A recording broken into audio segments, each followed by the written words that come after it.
years after that I really started to integrate it into my art. It was something that's my origin for that was just wanting to create something that I would really enjoy observing and going deep with if I was on a hallucinogen. So that probably started off my psychedelic art career. I hadn't been exposed to any other visionary artists beyond, I guess, my influences at the time, like Salvador Dali and MC Escher. Those are some big ones that I really enjoyed, even previous to discovering psychedelics.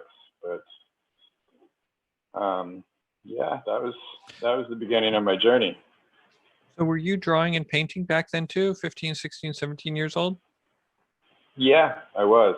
And I just took like art classes in school. It was either that or, you take music classes. But for me, I was more interested in drawing. So I've been doing that since I was a young kid, like most kids.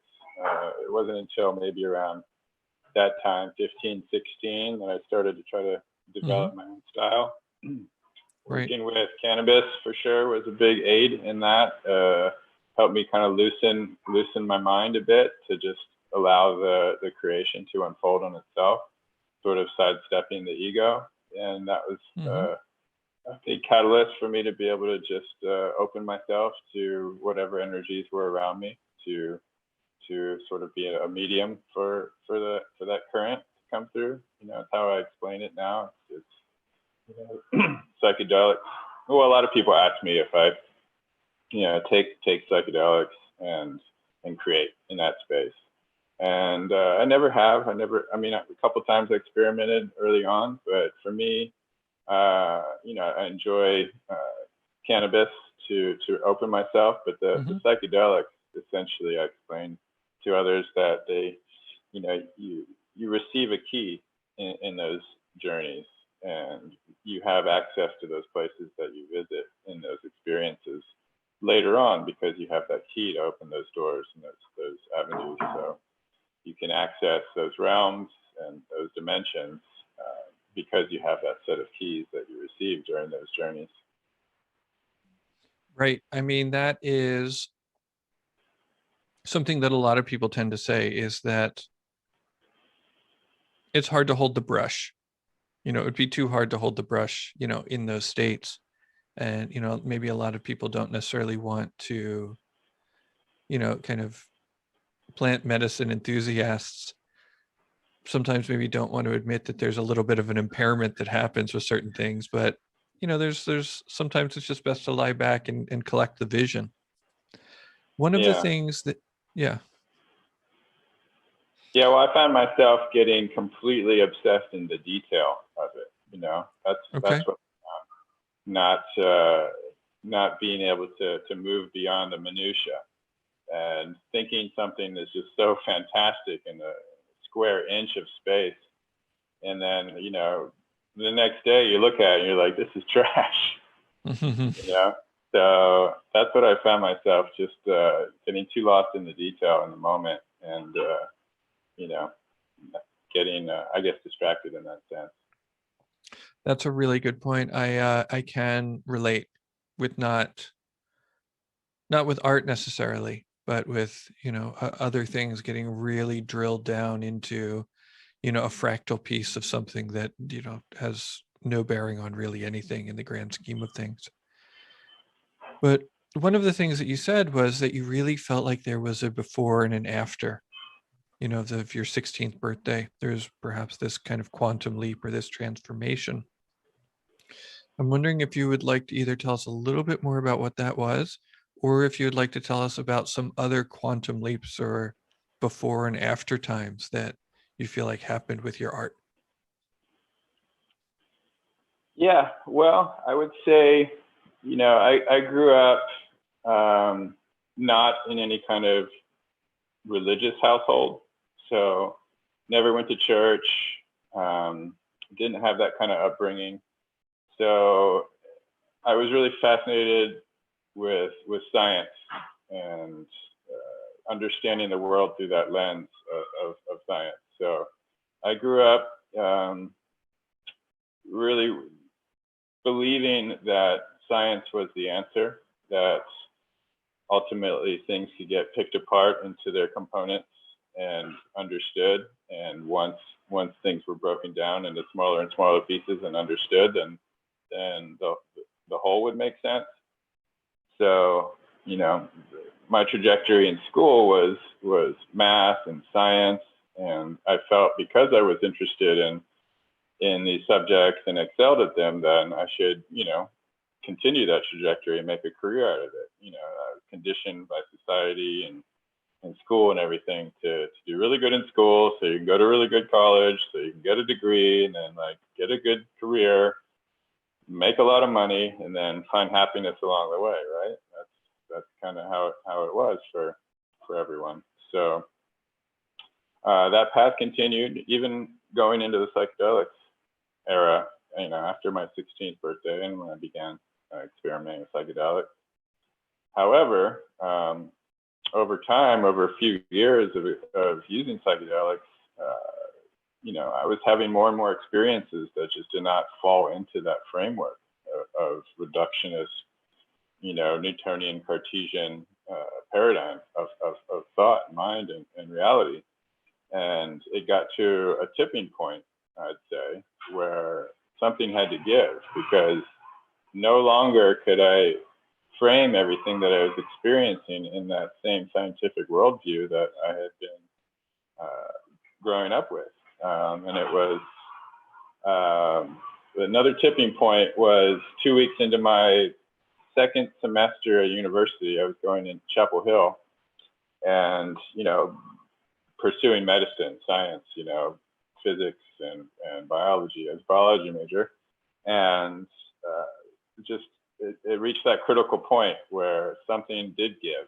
And I just realized that there was a whole nother side to reality that could not be explained by science. You know, this aspect of the spirit or energy or, you know, whatever you want to call it. But there was too much synchronicity and magic and unexplainable phenomena that had been experienced through my usage and journeys of psychedelics that I had this cathartic epiphany where I was like, wow, I've got to shift things completely. You know, I do have this fascination and passion for art, but now there's this whole other side that have been revealed to me through psychedelics that I really feel I need to embrace.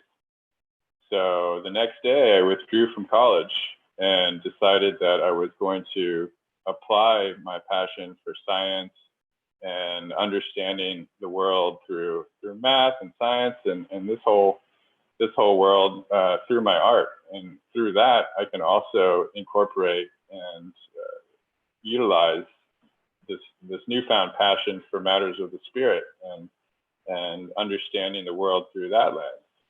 So I just realized that the two aspects of my life could be converged and applied to this new path in art. And it was super clear to me, clearer than anything. So that was the major turning point where I surrendered to that and had full confidence that I could put all my passions into one thing. And it didn't matter, you know, if it resulted in financial wealth. That wasn't the point. You know, I just realized that my whole life had been just going down this conveyor belt that had been created by this whole system that wasn't really my doing. So the psychedelics really helped illuminate the fact that I wasn't on my own path and that I needed to, you know, restructure things and shift. So I started a whole new path where art was my life, and I haven't really looked back since. See, now that makes, I didn't know this. I didn't know this about you. This makes so much sense based on looking at your art now. This definitely makes sense because you aren't creating things that are abstract, right? I mean, I look at your art and I see the geometry in it. And then obviously with these large scale installations and structure that you create, they stand up right? They're freestanding. They obey the laws of physics. And so there has to be that level of detail and attention placed on how do we make this work in the world? Because, I mean, well, first thing, somebody could get hurt if it was put together sloppy or something like that, or it would never come to fruition. So, just the ability to kind of create a large scale installation the way that you do betrays um, a left brain, a functioning left brain, if nothing else. One of the other things that I kind of like about it, now that I'm kind of rattling it around, is, there's definitely kind of sacred geometry I see in your work, but I don't see a lot of kind of the templates, if I don't see the low hanging fruit of sacred geometry. It's not that I don't look at your art and it's not just, oh, well, there's Metatron's cube, or there's, the flower of life, or there's, these things that are almost like clip art, like there's no sacred geometry clip art in there. It's just like you took those principles and then evolve them into your own work as well. So we have kind of I see the evolution of both, of physics and engineering, and then also of sacred science. Can you want to elaborate on that? It's really interesting that you bring that up, because you see proliferating all through visionary art a lot of these sacred geometric symbols. And for me, that exemplifies lack of understanding of sacred geometry. That was more of a fad that emerged through a lot of psychedelic and visionary art, because there was this new study of sacred geometry, and there were some books written about it, and so many people were fascinated by it, and they had an idea of what it meant. But so many artists just, like you said, it's a low-hanging fruit. You throw a flower of life in there and suddenly it's visionary. But, sacred geometry was something that took me years of study and actual tangible work with it to really grok its meaning. I stumbled into it early on. There was a piece I did when I was 19 that one of my first visionary art pieces, and I started it by using my compass and intersecting two circles and making the foundation of sacred geometry, which is the Vesca Pisces. And for me, it was years before I ever heard of the term. It was just a way for me to create a template to build symmetry upon, because I was really into seeing bilateral symmetry in nature. And that was something that I wanted to create a piece with. So it was really just to create reference points on the left and right side of the picture using these circles. And, I bisected the axis, the vertical and horizontal axis, and that was my starting point. And what emerged from that was this beautiful creation that astounded me and was like beyond anything I had done at that point. So I was like, wow, there's something to this, So I continued to experiment with this and my ruler, making these templates, like these skeletons that I would then sculpt the painting upon. And it was a few years later, I was traveling in New Mexico, and I met somebody that kind of recognized something in my work, and she took me to a sacred geometry workshop in Boulder. And this is in '97, I think, and I had never even heard the term. So then suddenly I'm just, deep in all these people that have been researching and doing different aspects of sacred geometry in their work, and realized that it's like this big thing. And at that point, I had already discovered the flower of life just by playing with my compass and using them as templates to sculpt my paintings upon. And then through continued work with these as templates, and then coupled with understanding and learning about different other people's research, not other artists, but more geometers and mathematicians and people that were working on sacred geometry and how it relates to different aspects of nature and chemistry and things like that. And I already had chemistry in my background, and I understood how molecular bonds were formed. And obviously you can see the geometry in nature with spiral shells and certain plants and flowers and things. So I was doing pieces that, there's a piece I did in '98 called Omnicentricity that I started with a seed of life and found all the things that wanted to coalesce upon that geometry. That's like crystals, honeycombs, stargazer lily, and even got into megalithic forms. I realized Stonehenge fits into that. So all these things just crystallized onto this template of sacred geometry, and that brought on the understanding that it's the language of nature. Like nature utilizes these geometries to structure its forms in the plant life and the mineral world and all these things. So I realized that underlying all things is this sacred geometrical dimension that is unseen.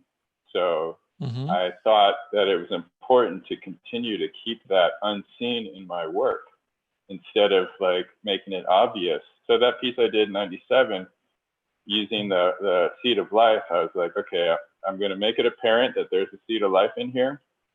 So I depicted it subtly, but made it, obvious that it was in there. And I was like, I knew then that I was going to stop ever putting it obviously in my pieces. I didn't want to ever have a flower of life or seed of life in it. And I knew that it was going to start becoming this popularized trend in art because I knew how powerful it was. And I totally predicted that because it's, everywhere. You see it and it's just like, I'm glad I made that call because it's on my kombucha bottle. Exactly. It's very marketable. But I thought, the deeper meaning of sacred geometry is that it's in everything and it's unseen. If you can understand the true nature of it and realize how it connects a plant to a crystal, to a galaxy, that all these things are connected inherently through this unseen dimension of geometry.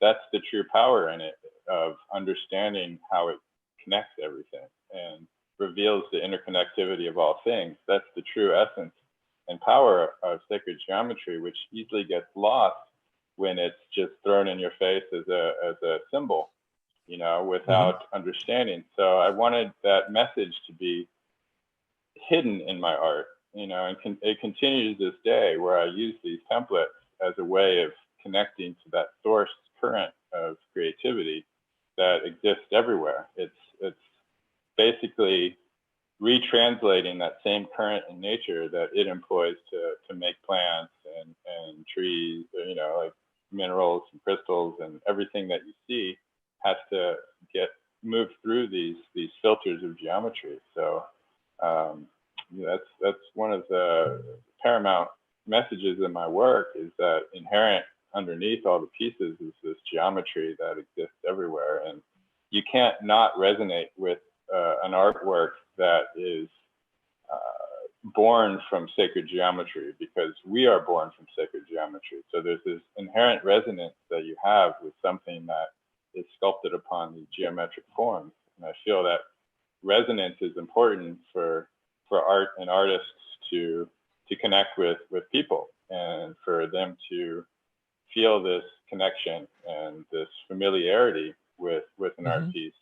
And that allows them to take it in and absorb it. And the intention that you put into a piece can really penetrate through those veiling walls of the ego and the self by that level of deeper resonance that the sacred geometry allows to occur. So I think it's an often lost message that people confuse sacred geometry with just the surface level of the symbols and the design. Right. And just I'm wearing a necklace that has a flower of life on it, so we're friends. Yeah. I'm part of the tribe because I have the thing. Well, what I liked that you said earlier, and you said it just now, you were talking about cannabis helping to kind of relax the ego. And you were talking about the resonance of sacred geometry, relaxing the ego, and allowing us to be more like ourselves. And so I'm really liking this idea of, people do a lot of work on themselves to try and peel away the layers of conditioning and muck and, programming and trauma. And, people are, using their yoga and their meditation, and they're using psychedelics and things like that. But what you're proposing is that just sitting with a piece of art that was intentionally created can, by resonating our deeper nature, help to perhaps let some of that stuff go so that we can be more ourselves. Absolutely. I mean, that you could say is the primary intention of my art, is to reveal that interconnectivity that is lost because of, like you said, all the trauma, all the muck that is the result of living in discordance with that current that exists everywhere. It's really easy to derail oneself off their true path or their role in the collective of life and consciousness. It's very easy to, and our society is built upon that.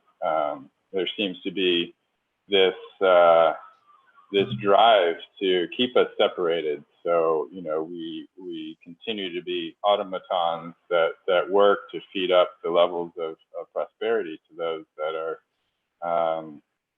benefiting from that. There is a lot of pressure for people to not discover their true nature, to not find their passions in life.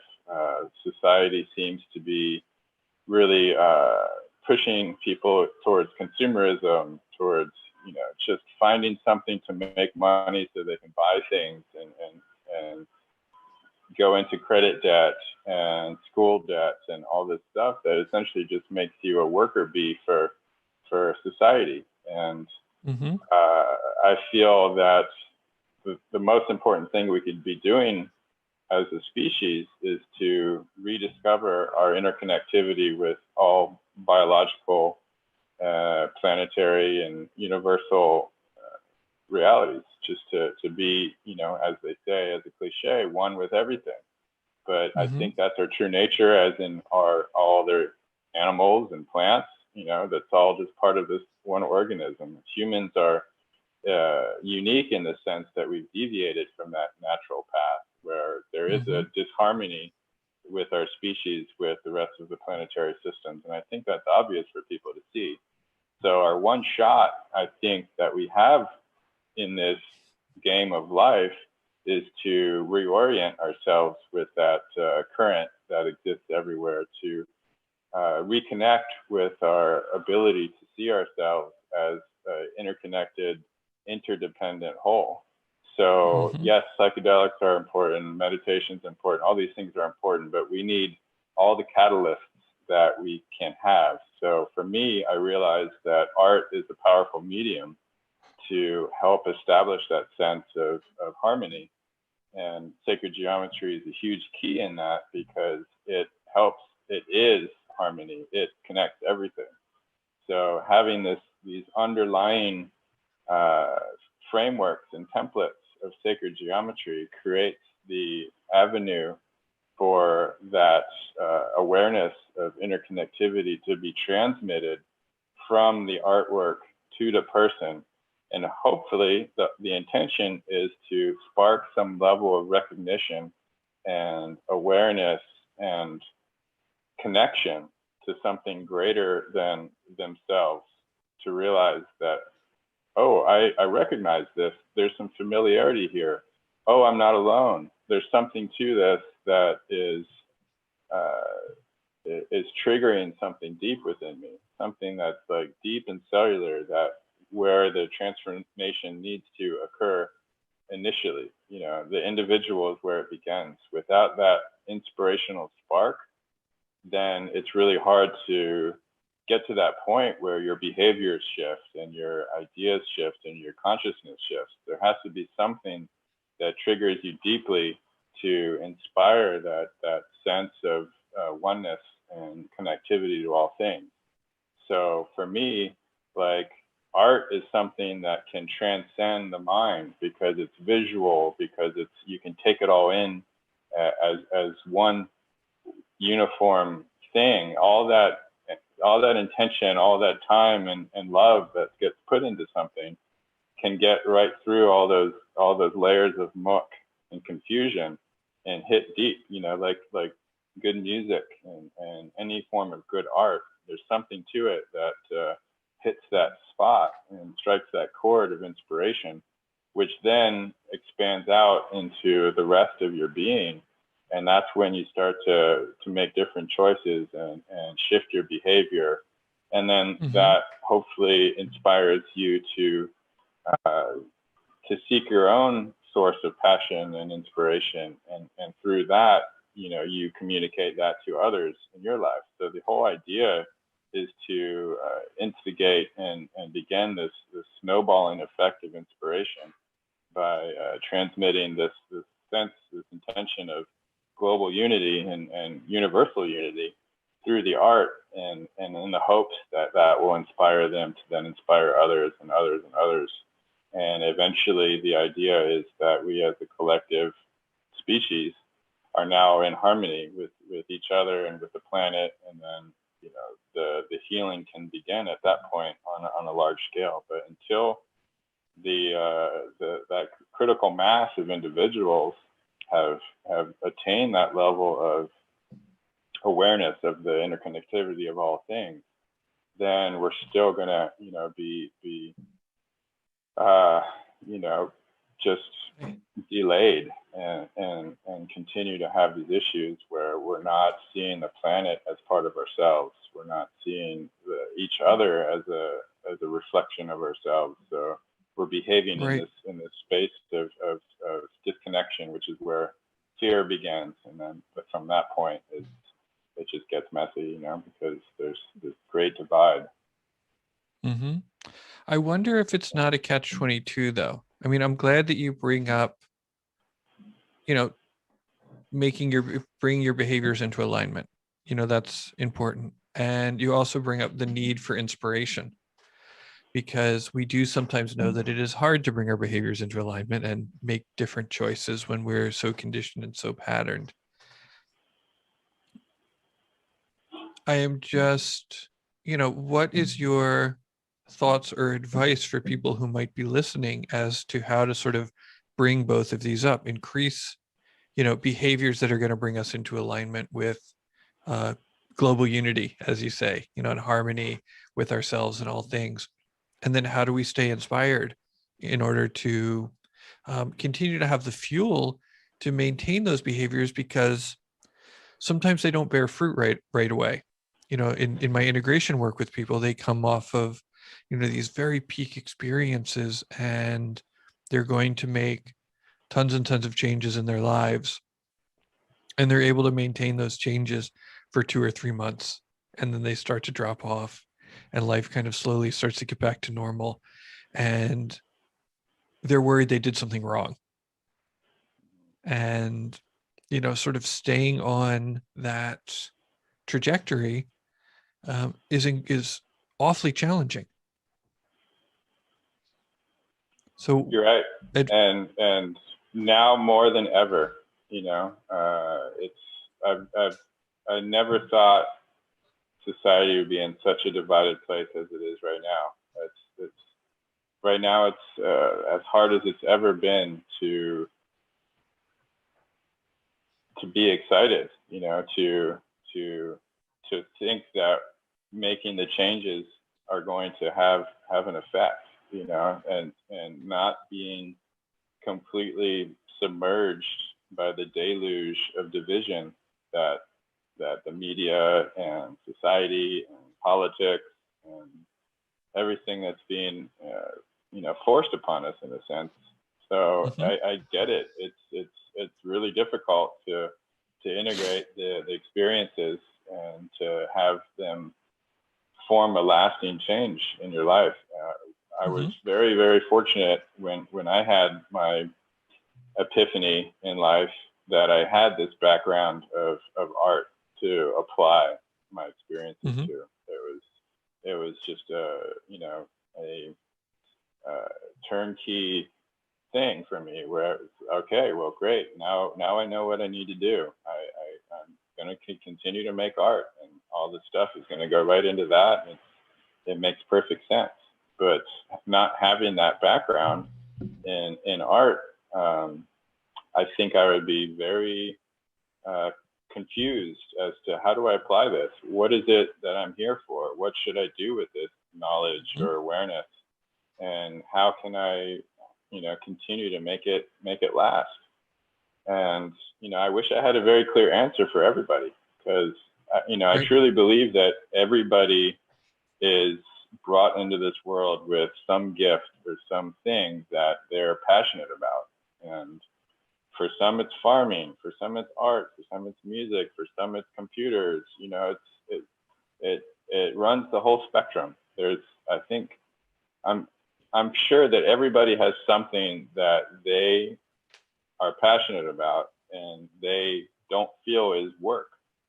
And it's everybody's challenge to discover that. And it's especially challenging when society and the educational system pulls you into this path that throws all these other things in your path and doesn't really necessarily create the nurturing environment for you to try new things and discover new things. But I am seeing more opportunities emerge today, especially with the you said the transformational festival reality, where a lot of opportunities are being given in these formats for people to come and volunteer and plug into various things. And in these festivals, you have artists and designers and musicians and builders and permaculturalists and the whole spectrum of things that are incorporated into these festivals that create a fertile ground for discovery. So seeing that build and more emerge, I mean, this last year not included, was wonderful, because a lot of people were getting to step outside of what it was that they had been conditioned to be doing for so long and try new things. Because I think that's tantamount to this discovery, is just stepping outside of what you've been doing your whole life and trying new things. If you haven't been fortunate enough to discover something that really excites you, then you really just gotta try those things. It's trial and error, I guess, because until you find that one thing that you're like absolutely sure that you love, then you're going to have this level of discontent. And that is just indicative of needing to start anew and try something else. And I think reading different subjects is a really good thing to help, and just being really open.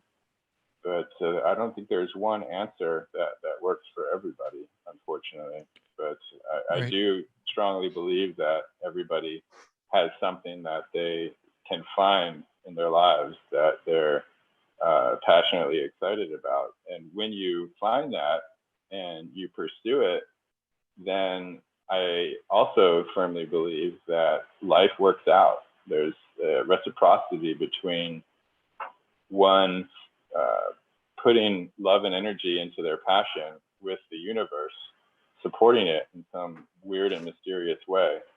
So until people form a relationship with that feedback between themselves and the universe through applying their passion into something, then it is difficult to stay inspired, to continue to push through until you get to that point where it's just regenerating itself and creating something where it's supporting you and you have the livelihood of your dreams.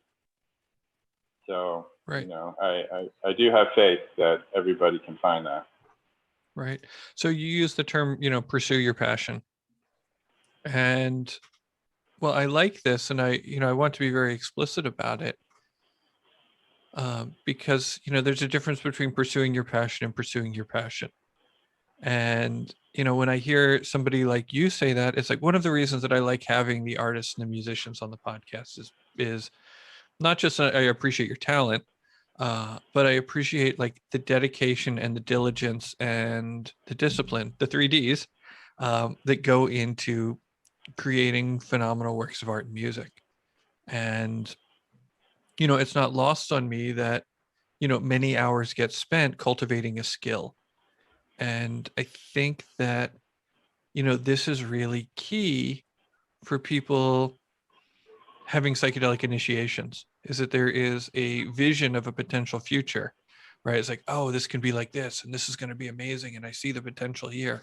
And then there's sort of like the pursuit that you discussed that is like quite a bit of work, and just to sort of have a vision and expect it to manifest instantly. I mean, maybe that's possible for some people, but I see that it's much more often the case that people have a vision, and then they're like the shoulder has to go to the wheel, and it's a real kind of labor of love to bring that to fruition. Yeah, I agree. And it's that love that gets you through those early phases of challenge. It only takes one minuscule breakthrough to get you through to the next breakthrough. So it's just a series of uncovering these breakthroughs that you have with anything, where you're like, oh, whoa, I can do this. I might not be the best at it, but it's something I like, and whoa, that's awesome. Like, I did this, and that should be the inspiration or the impetus to get you through the next challenge to the next breakthrough. So the smallest achievement, I feel, can unlock a lot of power, and it's just a matter of having a lot of faith and confidence that it's going to be worth it in the end, because it's really easy to succumb to the self-defeating ideas that I'm not good at this, I've waited too long, I'm too old to get started into this, what's the point, it's just going to be a futile effort that's not going to amount to anything.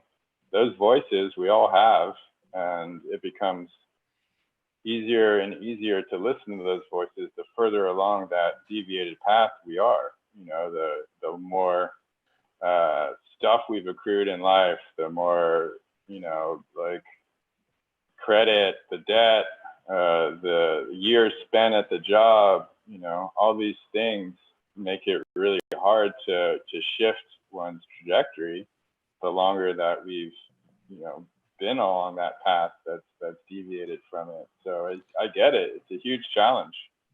But I think it's something that hopefully we can all overcome in order to get to that place of happiness, which I feel is greatly in part to feeling this sense of something larger than ourselves that we're connecting with. And you don't need to really give that a name or anything. There's just something that's there that reminds us that we're part of something much bigger, which I feel does create this state of fulfillment, this sense of belonging to something that's important for happiness. This might be a little off topic, but you mentioned the negative voices in our heads.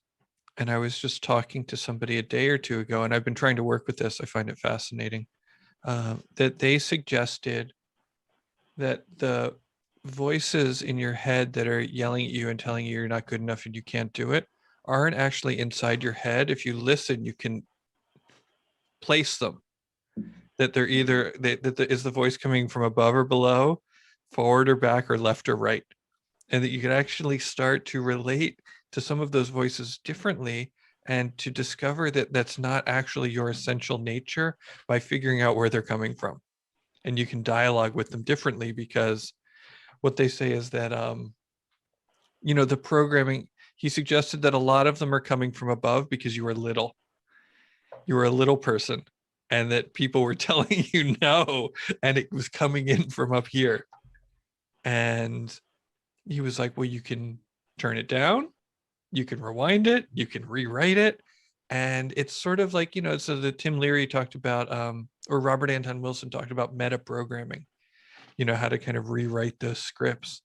And, it's one of the things that I like to do in psychedelic spaces is find, the part of me that is intent on beating up the other parts of me and convincing them to play nicely. And that just adds another dimension to it. I don't know if you have any further thoughts on that. No, I haven't really thought about that before, but it does make sense. It's they're probably not in our head; they're outside voices. So. Mm-hmm.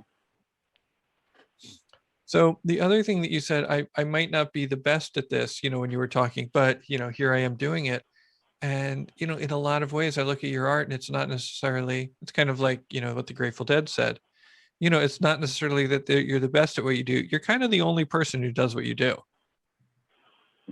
I look at your, at some point, it seems like you transitioned from painting, and I'm guessing you probably still paint, but you started creating these kind of objects. You started creating these kind of three-dimensional objects that, mix geometry, and there's a level of, technology in there with colored lights that are sometimes programmable. And, they're in various sizes. I remember when you just had these little portals that were little, and then there were, started to be these enormous things at festivals. And now you have a room at Meow Wolf in Las Vegas. Will you speak to this evolution? Yeah, absolutely. Well, earlier we were talking about how through my art and drawing and painting, I stumbled into sacred geometry, and along that path, I started to uncover how it's a lost art. It was something that was incorporated with a lot of Renaissance art, painting, and also obviously architecture. And sacred architecture was something that I started to study and research and learn about. From the pyramids of Egypt to the Mayan temples to the temples in India, all over the world, you have this knowledge, this awareness crystallized in the stone, in the temples, in the megalithic structures. So there's this knowledge that's embedded and forever immortalized in these standing structures that have been on the planet for a long time. So I was fascinated by that as to how that stopped, or at least like shifted greatly, where there didn't seem to be enough fascination with these principles of sacred geometry to incorporate it into our buildings. So it really made me think that perhaps there's this ebb and flow of consciousness that happens on Earth, where there's periods of time where we are connected and in harmony and building these structures that are based off natural patterns and language. And then there's periods where we're deviated and we're in these dark ages where we've lost that connection. So it, for me, feels that, in the large cycles of time, that we are re-emerging into this period, that we are understanding and becoming to realize that there is this hidden language in everything that exists. And that's why I think you're starting to see a lot of it in visionary art and these structures. So I'm just trying to do my part in bringing about this reawakening of something that I feel has been lost. That's always there, but it's just we forget, collectively for periods of time. So I felt that because I was passionate and excited about learning about sacred architecture from ancient structures and things like that, that I wanted to try and see what would happen if I actually made things that applied those same principles that I was incorporating into my paintings, into physical structures, for that same intention that I mentioned earlier of establishing a resonance, like the resonance that was the concept when you would step into a large cathedral or mosque that is based off these same principles of geometry for the purpose of exalting the people within to connect with God, to connect with something much greater and bigger. So I felt there was a lot of power in a physical manifestation of crystallized geometry in establishing a much deeper connection and resonance with these natural principles that exist everywhere. So that's when I started that journey. And it's just grown from there, really just wanting to create immersive and interactive spaces with that same intention that I wove into my paintings, into physical structures that you could enter and interact with and be inside, and then also fusing in the technology, because I think technology has a big part to play in all this, that it could be, used for good or bad. And I think making structures that incorporate psychedelic technology that further stimulates the senses and creates a deeper sense of wow and awe, through the interaction of the technology with the lights and the projections and the music incorporated into it, and bringing in all the factors like doing stage design is really cool because it's creating this like monumental architectural piece, but then it brings in the musicians and the visual, the VJs to do projections, and then the LEDs and the lasers, and then you bring in the crowd, and you have all these elements that are there with everything that is designed to propel your senses into a state of bliss that there's just no escaping the art and the beauty that is immersed in everything, and all your senses are activated, and that's just like you're getting hit from all sides, and there's very little way to escape the inspiration at that point and to feel the power and the love. So the getting into 3D structural stuff has opened up a lot of opportunity for collaboration and to take my art to a whole nother level through the synergy of working with others and bringing in new elements and just trying to pioneer new territory. I felt at one point that, all these visionary artists were emerging in the 2D spectrum, that I felt like, okay, I'm gonna let these guys handle this and get into something different, and see. I just felt the. That's kind of how I feel about yoga classes, to be honest. Yeah, yeah. But I didn't mean to interrupt. Please continue.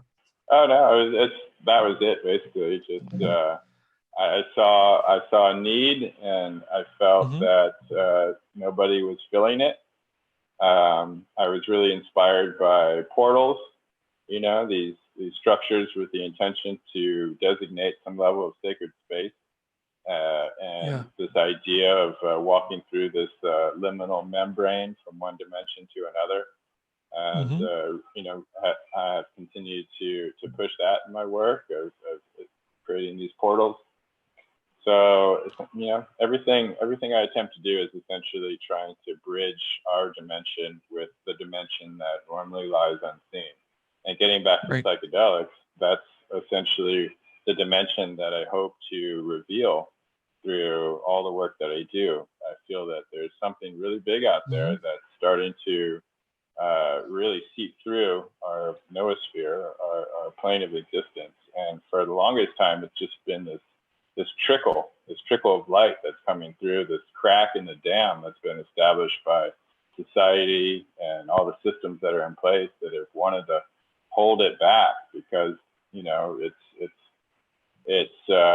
fearful for its continued existence. So this light that's been like trickling through is now starting to trickle a lot more, a sense that crack in the dam is growing ever increasingly large. And now there's just more and more of this light that's pouring through this hole in the wall.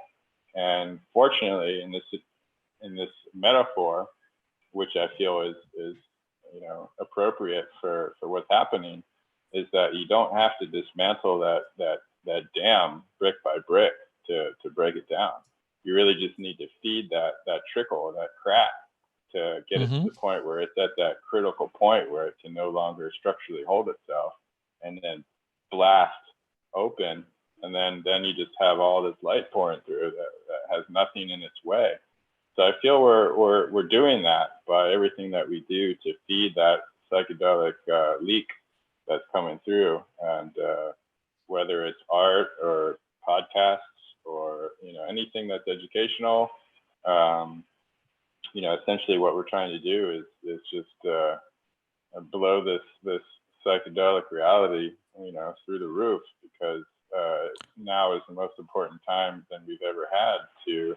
It's almost like, you know, this new wave of psychedelic mainstreaming is our last shot, you know, because we all know how important it is and how crucial it is for us to you know, turn the page on this long period of darkness and heaviness.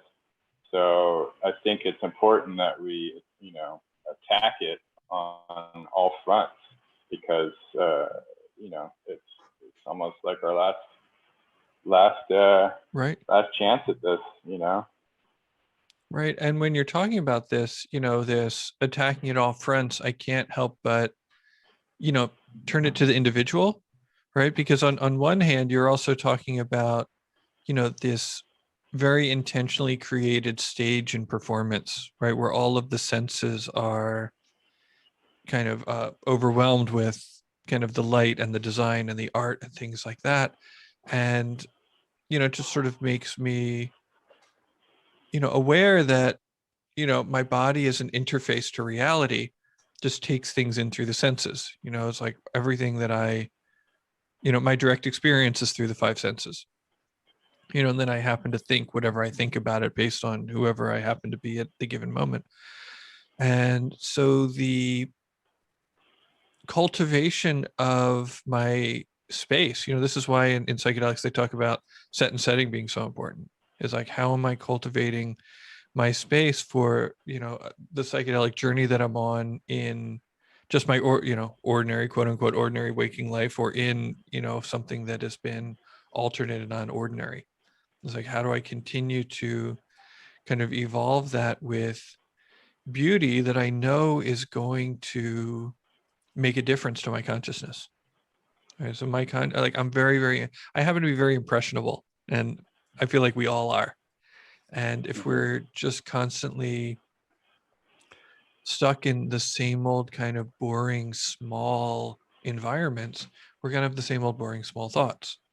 And if we sort of work together to create something grander, then we're going to have a chance.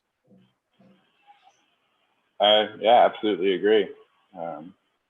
Creating that set and setting for ourselves in those journey spaces is absolutely important, and extending that to communities and societies and large gatherings. That's right. Exactly. You've just gone pro. You've gone pro set. You're pro set and setting. Yeah, I'm a set and setter professional. But that's on your cards, I'm sure. Yeah. So speaking of collaboration and amazing set and setting, can we talk about Meow Wolf for a minute? Yeah. Because I'm just like, I mean, I've been to the one in Santa Fe, and I tried not to look for a minute, like at the one in Vegas. I was like, oh, maybe I want it to be a surprise, but I couldn't help it. And I'm looking at it. I can't wait. Yeah. Yeah. I mean, it's phenomenal. You know, it was 3 years in the making. So for those 3 years, I was focused on my part of it, because I really didn't have a briefing as to what was all happening. So, you know, I was, you know, purposefully, but, you know, also I thought I'm just going to do what I'm doing and wait and see. So there was a lot of anticipation, a lot of excitement. You know, the longest project that has ever been done by me, that, you know, for so long, there was a lot of build up to it. So when I finally got to go there for the opening, I was, you know, blown away, you know, not only to see my piece finally for the first time in its home, because I did the actual installation remotely. I did the fabrication there in Vegas, but I didn't actually go into the building to set it up. I did that remotely with a camera from Oh here in wow, Costa what was Rica.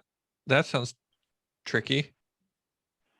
Yeah, well, you know, I had enough experience doing these types of things where I could send a pretty detailed Mm-hmm. map and instructions as far as the sequence of things, of how they need to be connected, and where it should go. And I had all the 3D models and everything. Right, because you've But got that left brain working for you. yeah, yeah. But it was helpful to have a camera in there that I could move around from my computer and see what was going on. If anything looked off, or anything that I felt that they were getting to that needed, you know, to be described in greater detail.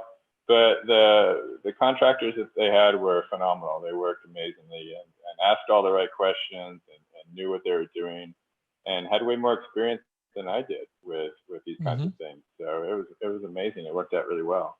So it's got me more excited to do things that I couldn't normally do by this idea of designing and building remotely in locations all over. Mm-hmm. But you know, for my biggest takeaway from experiencing Meow Wolf Mega Mart for the first time was this, you know, really renewed sense of hope that if places like this can successfully open Mm-hmm. and exist, then wow, like we're really doing it, you know, because it is essentially a psychedelic factory of experiences that are bringing together, like, you know, so many amazing visionaries all in one place. So it's an experiment in synergy that's never been created before, that I know of, and I'm pretty sure that's true, because it's a large space, and it's exceptionally curated. There's no Mm-hmm. sense of disconnection from one exhibit to another. It's really cohesive. One space segues perfectly into the other. So the level of intention and design and scale of it is like nothing I've ever experienced. So Right. to see the effect it had on people, you know, especially people that might not have been formally exposed to like Burning Man or some of these festivals where you have these Mm-hmm. large scale immersive artworks. But being in Vegas, it was designed, I mean, I think, for that level of wow factor that Vegas has, you know, where Mm-hmm. all the cutting edge technologies are incorporated, the projection mapping, the interactivity, the musical lasers. You know, Alex Gray's room is just incredible. You know, it's such a simple concept, but with his art and the way that they've created to be completely surrounded and immersed in the infinite in that space with the music, and you hear samples of his voice coming through, and it's just phenomenal, you know, and it's just you wouldn't even know it was there. It looks like you're going into like a conference room in an office, you know, and you open the door and boom, you're you're in there, and it just stretches to infinity with the way the mirrors work in there. So, man, it was really cool just to see everybody's reaction, and just to know that this place is going to be there for, you know, a long time, and how many people are going to get exposed to it, and what that's going to do to their basically the raising the ceiling of what people thought was possible. And I think that has a great effect on people, where they're just amazed, and they're like, wow, I can't believe this is possible, and that they even like would even do something like this, you know, because it's really like you're going into this, like, you know, first person, real life, not virtual video game, you know, and it's just amazing. So I hope that it's super successful, and that like the model gets replicated more and more and more all across the world, because I think that is indicative of a healing planet. Well, that would be nice, especially because so many of the things that we took for granted as needing to be brick and mortar, it's becoming more and more obvious that it's not. Like, you know, there's so much real estate that doesn't need to be used. And, you know, whether that gets turned into farms, I mean, farms would be nice, or whether it gets turned into more meow wolves. You know, I think that, you know, there's certainly better things we can do with the spaces in our planets than just make them all banks. Yeah. Imagine every shopping mall that has been like abandoned turns into these interactive psychedelic theme parks. You know, how many of those are in every town? Any town USA could suddenly become a nexus for the psychedelic experience. You know, because shopping malls are something that I feel are going to be a relic of our past. Yeah. And then also, you know, there's people talking about, there's a lot of medicalization around psychedelics right now, because, you know, medicalization is nice because you can still do psychedelics and pretend like you're not having a good time. You know, you can pretend like it's all, oh, this is for trauma, this is for healing. God forbid somebody enjoy themselves. But, you know, I think Leary posited that, you know, there should be these sanctuary spaces where there were trained professionals, you know, who could guide you on psychedelic journeys, even if you're a well person. You know, I don't think medicalization even occurred to him. You know, it was more akin to something like parachuting, you know, or hang gliding or something like that, where, you know, you wanted to have this, you know, fun, wild, out there experience. And well, okay, you need a guide, you need an expert, you need a good place, you need a galactivation portal, and off you go. And I mean, that certainly seems like a better use of a J.C. Penney's than J.C. Penney's. Yes, absolutely. You know, I would love to see that happen, and hopefully, Omega Mart is a harbinger of many more to come, just like it. You know. Indeed. Is there what are you working on? Is there anything you're working on currently? Is there anything you want us to know about or check out as we sort of wind down our hour? There's a few things that I'm considering. You know, I did mention the shop there also in Vegas where we met. Well, not the one in Vegas, but you know, doing a storefront could be cool. That's one option. I was contacted recently by somebody that wants something for their property in Austin and Sedona, and they're really into like psychedelics and incorporating that. So I was thinking it would be cool to start making something that could involve somebody going inside of a thing and incorporating a acoustical space where their voice could be amplified through parabolic reflectors, and their voice then activating the LEDs. So there was the interaction between the voice and the lighting. So you would have the experience within this, you know, inner sanctum, where you could, you know, have that journey within there. but also you would journey for other people that were there to observe it. So just playing Very around with cool. ideas, with more levels of interactivity, and you know, still plugging away at my land here in Costa Rica. I mean, that's definitely always there. So it's been nice to come back to finish up that project in Vegas from the Owl Wolf, and come back to just working with the plants and the land and reconnecting with Gorgeous. the earth, and spending time with my family and surfing.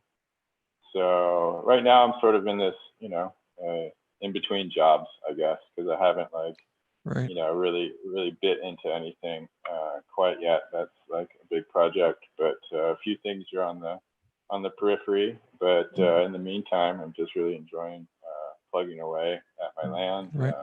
I'm helping my wife open up her apothecary and herbal tea house. So Oh, that's more been a plant fun medicine. thing. Love it. Yeah. So she's super passionate about the herbs and the plants, and it's really cool that a place like that's going to open here. There's nothing like it. So I feel it's going to be a really cool hub for the community that's into plant medicine and things like that. It's awesome. I love a good tea house. Yeah. And I do want to give a shout out to, you know, jamminon.com, you know, our friends where we met. You know, they have a shop in Vegas, and they make tie-dyes and other, you know, kind of wonderful other, you know, they turn your body into set and setting. Yeah. Doing good It's things really for nice. many decades. Indeed. Yeah. Yeah, man, you're just inspiring me. I should open up a savings account so that maybe I can bring you in for my son's bar mitzvah. We'll create we got 13 years, or we got 12 years. Okay. We got some time to plan it, but you You're know, still maybe, a little sprout then. yes, but you know, maybe we'll create some sort of initiation portal for that. Yeah, that's a big one. How do people find you if they want to get in touch with you? Well, one way is they can reach me through Instagram. Okay. My handle is Carey Thompson _ galactivation. My email, Carey, Carey 2012 @gmail.com. That's one way to reach me. My Facebook page, Galactivation, is another. Fantastic. So, Instagram, I keep up more comprehensive. Got it. That's the one you're glued to. For the most part, yeah. Yeah. Any last messages of healing and hope for our listeners? Any kind of things on the tip of your tongue or messages you want to get out there before we part ways again? Yeah, I'd say, you know, I think what's been really successful for me is really heeding the messages and the insights I've gleaned from the psychedelic experience. I think a lot of people go into these journeys and have these amazing experiences and come out of it with a lot of inspiration, ideas, you know, new beliefs. But a lot of them don't put much stock into it because they think it was, you know, just a trip, you know, just something that was the result of their night of hallucinating.